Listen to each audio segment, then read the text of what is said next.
In the headlines, diplomat accuses some U.S. senators and congressmen of wanting to railroad Ethiopia.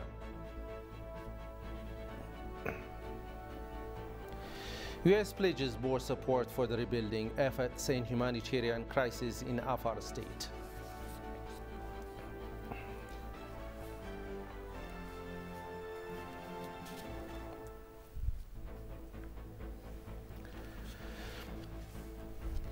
Hello there, welcome to ETV News. I am Grum Tariku.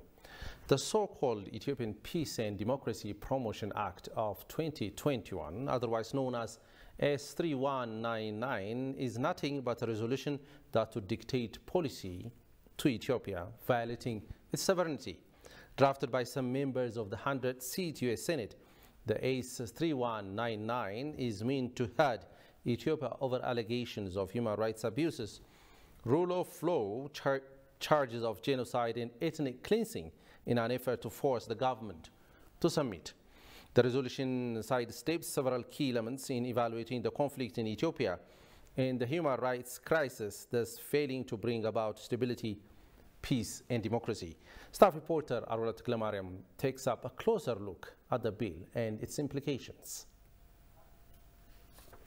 A punitive bill, sugar-coated Ethiopia Peace and Democracy Act of 2021, was introduced to the upper house of the U.S. bicameral chamber back in November 2021 by 3 Senate members, namely Jim Risch, Bob Menendez, and Chris Coons. It blatantly accuses the Ethiopian government of continuing to impose wide-ranging bureaucratic obstacles, despite repeated promises to allow unfettered humanitarian access to Tigray. The bill essentially seeks to achieve a coordinated imposition of multilateral sanctions and export controls on Ethiopia, while clearly threatening to suspend all U.S. security assistance being provided to Ethiopia. The bill goes on to state that the U.S. shall consistently turn the tables against provisions of assistance or aid by multilateral organizations to Ethiopia. The U.S. has no right under international law to violate Ethiopia's sovereignty with H.R. 6600 and S3199. In fact, both bills would infringe on Ethiopia's sovereignty, and they would set up Ethiopia essentially to be governed and controlled and monitored by branches of the U.S. government. The bill is said to ignore the TPLF's initial attack on the Ethiopian National Defense Force base on November 3, 2020, which launched the current crisis. It also overlooks TPLF's refusal to observe the Ethiopian government's unilateral ceasefire in June 2021 and their expansion of the conflict outside Tigray. The bill also neglects the peace and reconciliation undergoing efforts, which include allowing humanitarian access through airlift and hundreds of trucks to Tigray region. We don't support these resolutions. We do not support them. We are against them. That's what I believe the United States State Department is telling the Ethiopian government in Addis and in Washington. However, I don't trust the State Department. Despite TPLF's continuous belligerence, the Ethiopian government has taken significant actions in the past 4 months towards ending the conflict and to bringing peace in Ethiopia. These steps have been acknowledged by the international community, including the AU, EU, and the UN. Thousands of Ethiopians and Eritreans have been denouncing the bill in a wave of protesters. The protesters said S3199 is posed to essentially make Ethiopia a U.S. colony and should be cancelled. They further underscore that the bill targets every existence of Ethiopian and that it will harm Ethio-U.S. relations. A seasoned Ethiopian diplomat accuses some U.S. senators and congressmen of wanting to railroad Ethiopia. An economics professional by training, Trunas Zena, has devoted much of his professional life to diplomacy. His diplomatic career stretched over 30 years and has served his country in many diplomatic missions around the world. Talking to ETV here yesterday, Trunas said the U.S. stepped up pressures with punitive sanctions while confronted with a firm and principled Ethiopia. Jerusalem Bazaar sat down with the diplomat and compiled the following first-person story. Take a look. I started diplomatic service 1977. 30 plus years I served in the Ministry of Foreign Affairs. I worked mostly in New York as the United Nations and Brussels with EU. My area of concentration is, I could say, multilateral. Of course, that does not mean I didn't serve in any bilateral area. I served in Germany, in what we call East German Democratic Republic, for a short time in South Korea and Ghana. Every country has its own challenge.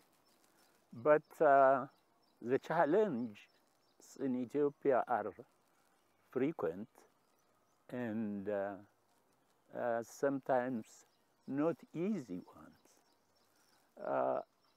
That's because Ethiopians tend not to be dictated by others.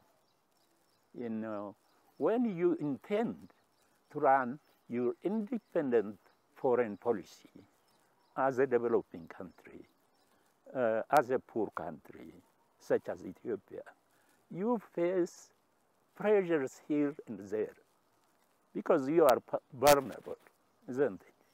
Yeah, so Ethiopia faced that time and again. Not today, probably 100 years ago. The present resolution submitted to the Congress by some Congress members, 6600 and the S3199, yeah, those two resolutions are the continuation of the pressure that started when Ethiopia refused to accept the dictation of the United States authorities. But if you look at it, you know, there is no need at this time to present those resolutions to the Congress, because whatever required in the resolution have been undertaken by the Ethiopian government. The cessation of hostility, so that the humanitarian aid could reach Tigray without any problem. Unfettered access to humanitarian aid. This was one of the things that was mentioned in the resolution, which is to make accountable the people involved during the conflict in the human rights abuses. UN Office High Commissioner in Ethiopia and with Ethiopian Human Rights Commission are undertaking the case against those involved. There is a suggestion for dialogue, national inclusive dialogue. And the Ethiopian government has already set up a commission. We can ask ourselves, why are these resolutions are at Congress? And this resolution is undermining the good relation that existed between the two countries for 100 years, over 100 years. If those people are rational, I don't think they will pass those resolutions, because the world community will look at it and they will know what is happening in Ethiopia and would say, what is this? It will be very much puzzling if those laws are really passed by the Senate and the Congress and signed by the President.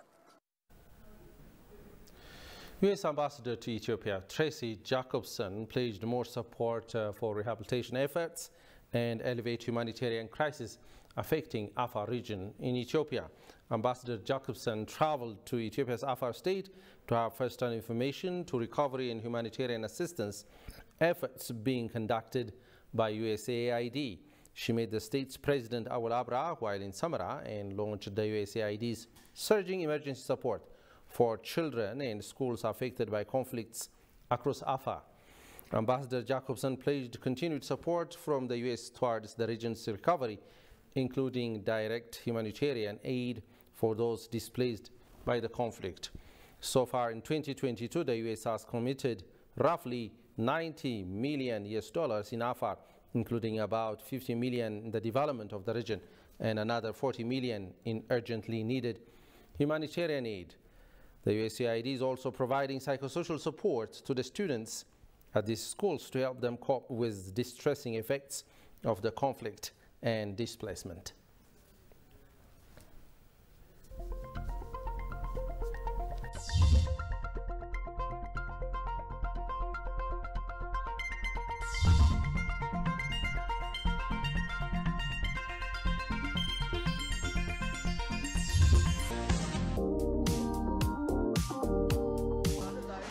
የጅማ አይከን የሆነው አባ ጅፋር አደባባይ እዛ አገኛለሁ።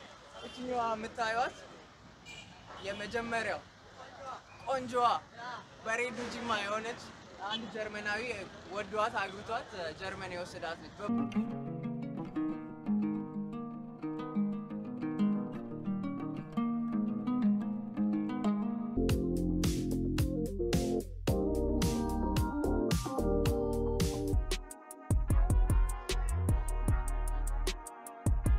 የሰቃ ፏፏቴ ወንዝ ይሄንን ይመስላል እንደምታዩት በጣም ደስ ይላል። በክረምት ነው የመጣ ነው እና ሞላ ብሏል። አባይ መስሏል። ሌላ አባይ አለን ትላል። ስለዚህ ሀገሬ በተፈጥሮ ሀገራችን ኢትዮጵያ በተፈጥሮ የታደለች ሀገር ናትና መጣችሁ እንድትጎበኙ ጋብዛችኋል። You are watching ETV News. Former leader of the Oromo Liberation Front, OLF, Galasa Dilbo, was well known in advocating peaceful struggle, has passed away. Prime Minister Abiy Ahmed has expressed condolences over the death of Galasa, one of the politicians to make it back home following an era of reform ushered in the beginning of March 2018. Galasa returned home in response to the call made by the reformist government and joined the peaceful political struggle in the country. Galasa was a member of the Ethiopia's 547-seat parliament as an independent politician. Prime Minister Abiy said Galasa has advocated freedom of the Oromo people, beginning the student movement of the 1970s.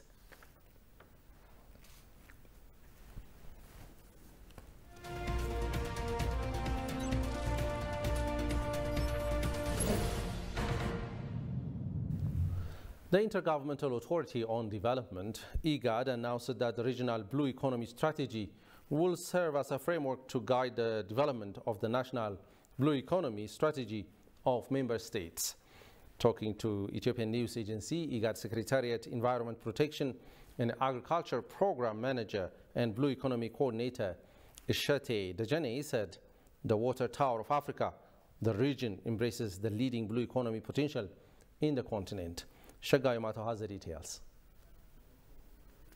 The Intergovernmental Authority on Development, IGAD, prepared Regional Bloc's 5 years Blue Economy Strategy to be endorsed by its ministerial meeting on Friday. The Intergovernmental Authority on Development announced that the Regional Blue Economy Strategy will serve as a framework to guide the development of the National Blue Economy Strategy of the member states. Talking to Ethiopian News Agency, IGAD Secretariat Environment Protection and Agriculture Program Manager and Blue Economy Coordinator Ishete Dejane said, as the region is the water tower of Africa, it embraces the leading blue economy potentials in the continent. Having the Blue Economy Strategy enables member states to design a collective policy towards harnessing the untapped water-related potentials, such as water transport, fisheries, port development, and water tourism, among others, he underscored. As to him, the strategy will have a fundamental role in creating a sustainable environmental protection system beyond its significant socio-economic benefits. More importantly, the strategy sought to harness the region's untapped water potentials by creating an effective channel for the blue economy sector, he said. For her part, Ethiopian focal person of blue economy at the IGAD, Aneni Kajela, said The Blue Economy Strategy is an important framework for developing and utilizing transboundary rivers and the region's sea resources peacefully and together. The endorsement of the Blue Economy Strategy contributes a lot to facilitate Ethiopia's port service demand, shipping and transport access, as well as exporting hydropower to the member countries, she said. The Somali National Maritime Coordinator and Director of Blue Economy, Muntazia Jamal Onerpa, said Somalia is ready to reap the resource in collaboration with other countries. Working with the member states in IGAD, I think it plays a big role as an for Somali perspective. I think it's more about collaboration.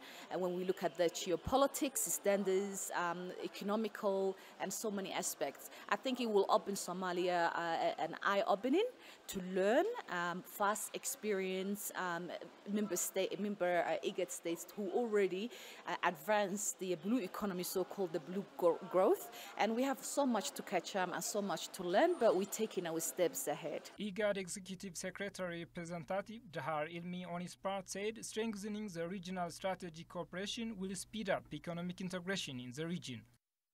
Develop strong harmonizing regional blue economy initiatives for increased cooperations and regional integrations by using the blue economy as a catalyst to stimulate a converging dynamic of interest and efforts.